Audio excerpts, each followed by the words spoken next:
Bonjour à tous, aujourd'hui on a un beau petit gadin, c'est Française des Jeux. Alors pourquoi elle se pète la gueule? C'est comme Partouche finalement, parce que Partouche aussi chute beaucoup aujourd'hui. C'est en fait que l'État réfléchirait à taxer plus les jeux de hasard, les jeux d'argent, les choses comme ça. Et du coup, FDJ qui est totalement là-dedans, et puis Partouche aussi, c'est ça les casinos, et chute. Donc autant Partouche c'est que du -3, FDJ c'est quand même du -8. Donc ça pique assez fortement.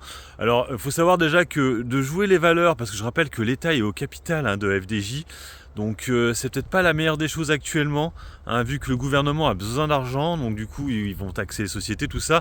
Et donc déjà, les sociétés dont l'État est au capital, à éviter actuellement, et surtout aussi les sociétés dont le chiffre d'affaires est principalement en France. C'est mon cas par exemple avec Vinci, j'ai 1000 € sur Vinci, et je me dis, fait chier parce que là en fait pour l'instant j'attends, mais je pense qu'à force il faut que j'arrête d'attendre et que je prenne ma plus-value, parce que je pense que d'ici peu de temps j'aurai plus de plus-value.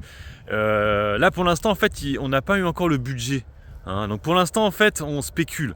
Mais quand on va voir les annonces, je pense qu'on va encore plus se péter la gueule. Et c'est bien possible que Vinci, on aille beaucoup plus bas que les 100 €, qu'on aille vers les 80, voire même 75 € d'ici un an.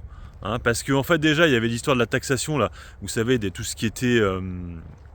j'allais dire aéroport, oui, aéroport aussi, mais tout ce qui était autoroute. Mais en plus, ils taxent le chiffre d'affaires. Les résultats plutôt, ouais, c'est vraiment pas bon. Donc du coup, compliqué de jouer ces valeurs là. Donc FDJ c'est pareil, du coup là pour le coup l'État est au capital, et donc ils pourraient taxer, ce qui pourrait faire une perte d'argent. On rappelle qu'ils ont fait une acquisition là dernièrement, FDJ, qui l'avait fait bien monter en début d'année, et c'est vrai que pour l'instant elle fait des espèces de range, là on irait direction bas de range. Moi, c'est pas un dossier que j'aime beaucoup, FDJ, je suis pas un grand joueur.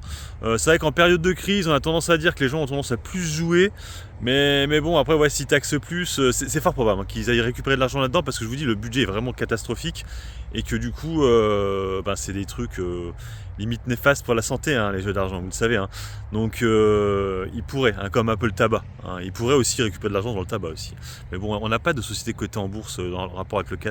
Il y a Philip Morris, mais je crois que c'est en Angleterre. Je sais plus, c'est américain ou en anglais. Je sais pas ce que c'est.